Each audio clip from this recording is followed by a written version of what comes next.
Hello and welcome to React lecture series. So in this lecture, we'll see how to create RESTful Web API endpoints. So before going to add the React component to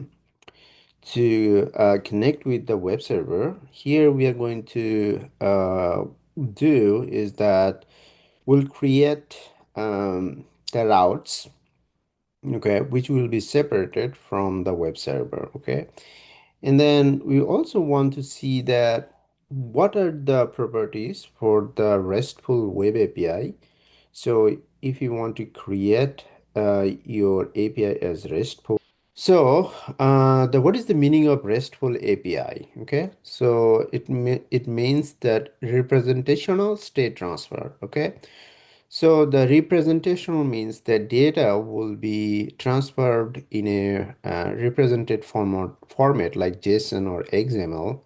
Okay, and then the data should also will be transferred in its current state. Okay, so for example, one student you want to send, and then student status may be enrolled or not enrolled, right?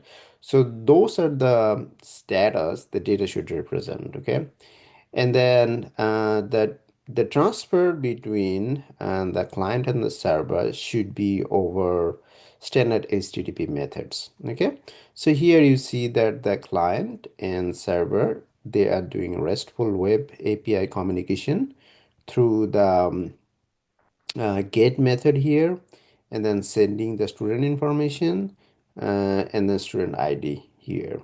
And then data, so the client is requesting for from the server about these students, okay, and then server is sending back the data in JSON format. Okay, so you see that here the data is sending to the client with the student ID, name, major, and the GPA. Okay, so that's the JSON representation. Okay, so this is an example of RESTful API. Okay, so there are some core functionalities for the RESTful API, like everything is treated as a resource, okay, should be identified by an unique URL, okay. So this is resource-based communication. Say, for example, the students, so all the students are represented by this URL, the courses are represented by this URL, Students with the ID 101 is represented like this, okay.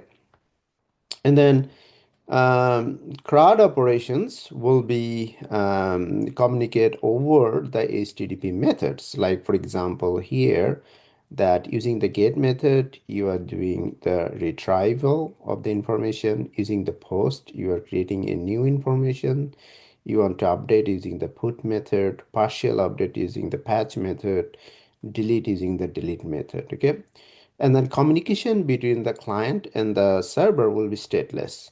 So that means server will not keep the previous state of the client. So every time you send a full request to get the new response, okay? And data will be exchanged either JSON or XML format, okay? And the client and server will be decoupled, okay? So that's mean there will be clear separation between the front end and the back end, okay? And then the system will be layered modular approach, okay, and then a simple interface design, okay, and then the communication should be on the standard HTTP status code, like for example 200 means success, 400 means bad request, 500 means server error, like those, okay. So you should maintain those status code, and then should support the secured access, okay, via some authentication protocol. So we might also see this part. Let's see, okay, maybe in the future videos. So these are the core capabilities for RESTful API, okay. So we'll try to adhere those things. Now, why we want to separate the server and the routes? I mean, previously in our previous lecture, when we connect with the MongoDB and the server, web server, right? So we basically just created the server and then run the server using the lesson method. And then we also create the routes at the same files, right? So for a small example, small demo, that's fine. But if you think that you want to create a real application, then there should be a clear separation between the web server and your routes creation, okay?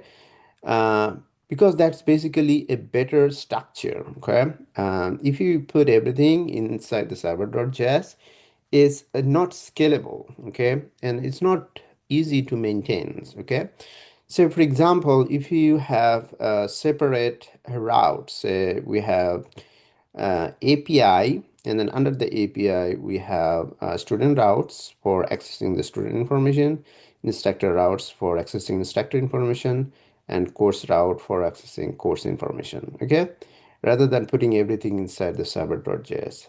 Because if you need to update the student routes, you just go to the student routes file and then update them. Okay. This is also this approach is better for scalability because when your project grows, you will have more API endpoints, and then maybe you have more developers working, each of them working maybe in separate endpoints. So it's easy to work in a team environment. Okay, and this is basically essential when you work in a Monstack project. The other thing is that if you separate the routes from the server, it's also enhance the reusability of your code. Okay, so for example, if you create the student routes and then we export this and then we can attach this one to your server. Okay, so for example, this is the API endpoint now for this route. We can also create another, say for example, here we create the API endpoints with the same routes in this version. Okay, so it is important that you understand how to write code in separate ways. Okay, the route creation and the server. So that's what you're going to see in our next slide. So for example, previously we created everything in a single file because we wanted to focus how to connect with the database and see the server is working. Okay. So now here we'll see that more modular approach. So we'll create, so this is basically the routes creation for the students. Okay. So I just showed one example that you have this route, okay, the default route, for student routes.js file. Okay, so here we are using express.router. Okay, we are not using express. Okay, and we are not using like app. That's what we did in the previously, right? We are saying express.router. So express.router is kind of a mini express. Okay, so it's only have some limited capacity, for example, to create routes and those kind of things. Okay, but to full features will be inside Express because that's we'll do in the server.js. Okay, so here we'll create all the routes. Okay, for the accessing student information, updating student information, deleting all this thing. Okay, so we are going to create a directory named API. Okay, here we are going to create the API directory, and inside the API directory we'll have student routes.js. Okay, and then we have a server.js, which will be a separate file. So this is our new structure. Okay, so this is basically the server side. I'm not going to change again, and that will be the final structure. Okay, so if you have more API, just create inside here, and that's it. Okay, and then we'll focus on the React component and how to extract the information when you get the JSON format data from the server. Okay, so we'll focus on that. So let's see that server.js. So in the server.js, we have some modification here from our previous version. So here we add the course. Okay, so course is basically cross-origin resource sharing. So this is important that when you have the request is coming from separate origin, either from separate domains or separate port number. So you need to enable the course using this middleware. So you write app.use and then course. Okay. So you have couple of app.use. So here the app is basically the entire Express. Okay. So this is the full features of the Express. Okay. So in the routes function, we just use app.router. Okay. But here we need to use the complete features. Otherwise, we cannot use the listen function, which is basically running the Express. Okay. And the other thing you see that we had actually changed the port number to 3000. Previously, I used 8080. But since we need to connect with the React component, and then maybe we can run our React at 8080, so we need to separate that port number, okay? So the server will run it in a one port, database will run with another port, and then, so let's say that this is what we are going to do, okay? The server will run at port 3000, and then MongoDB will run at 27017. I mean, it's not like that you need to do this, but I'm just showing you that that's what I'm going to do. Okay, so it should be in separate port number, and then the React will run on 8080 port number. Okay, so that's what I'm going to follow. Okay, so these are your these are middleware functions. Okay, so that's basically will be activated when there will be some a request is coming to the server.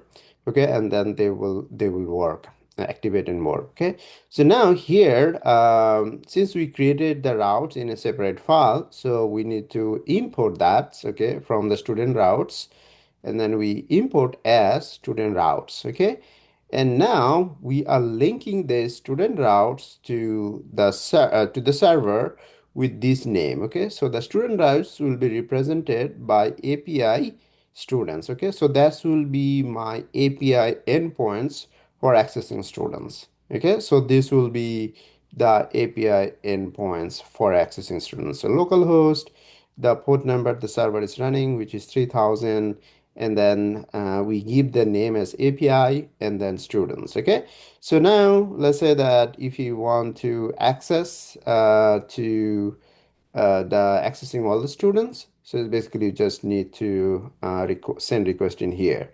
So if you want to insert a new student, so you need to write all this, and then after that you write insert. Okay, so that will be the routes. Okay, so if it was previously just this, okay, then now it will become API students. Okay, this one. If it was insert, now it become API students and then insert. Okay, so like this.